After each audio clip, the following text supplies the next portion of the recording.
ಅದಕ್ಕೆ ನಾವು ತಾಳ್ಮೆಯಿಂದ ಮಾತಾಡೋಕ್ಕೋಸ್ಕರ ನಾನೇನು ಅವ್ರನ್ನ ಇದು ಮಾಡಿಲ್ಲ. ನಾನೇನು ಹೇಳಿದ್ನಪ್ಪ, ನಿಮ್ಮಿದ್ರಿಗೆ ಹೇಳಿದ್ದು ಹೆಡ್ ಮಾಸ್ಟ್ರೇ ಇವತ್ತು ಅವ್ರು ಬಂದಿಲ್ಲ, ಸಾಧ್ಯತೆ ಇದ್ರೆ ಬರ್ಲಿಕ್ಕೆ ಆಗುತ್ತೆ, ಟ್ರೈ ಮಾಡಿ ಅಂತ ಅವ್ರಿಗೆ ಹೇಳಿದ್ದು. ಹೌದಲ್ವಾ ಅಂತ ತಿಳ್ಕೊಳ್ಳಿ.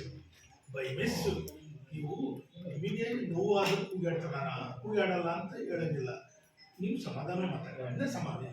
ಅವ್ರೇನಂತ ಹೇಳಿದ್ರೆ ಕರೆಸ್ಬೇಕು, ಅವರಿಂದಲೂ ಸಂಘ ಆಗ್ಬಾರ್ದು. ಆ ರೀತಿ ಮಾತಾಡಿ.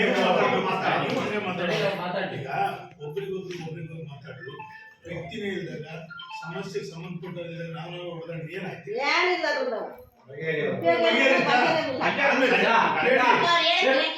ಈಗ ನೀವು ಈ ಮಾತು ಈಗ ಹೇಳ್ತಾರಲ್ಲ, ಈಗ ನಾವು ಅಲ್ಲಿ ನಾಳೆ ಹೋದಾಗ ಪಾರ್ಟಿಯಲ್ಲಿ ಕೇಳ್ತಾರೆ, ನಾವು ಉತ್ತರ ಹೇಳ್ಬೇಕು ನಿಮಗಂತ ಅವ್ರು ಬರ್ಬೇಕು. ನಿಮಗೆ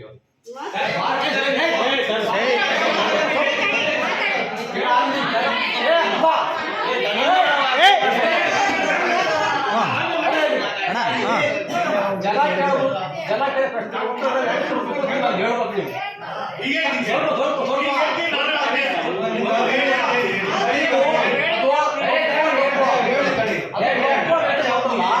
ನೀವು ಬರ್ಬೇಕಿಲ್ಲ, ಈಗ ಅವ್ರಿಗೆ ಬರ್ಬೇಕು. ಯಾಕಂತಂದ್ರೆ ಅವ್ರು ಮಾಡಿದಾರ ಬಿಟ್ಟರ ಅದು ಯಾರಿಗೆ ಗೊತ್ತಲ್ಲ, ಯಾರೋ ಇತ್ತು ನೋಡಕ ಆಗಲ್ಲ.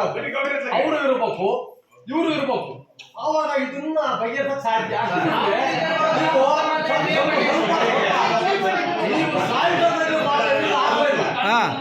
ಅವ್ರು ಬರ್ಬೇಕಾರೆ ಅವ್ರ ಮೊಬೈಲ್ ಇರ್ಬೇಕು ಅವ್ರ ಕೈಯಲ್ಲಿ.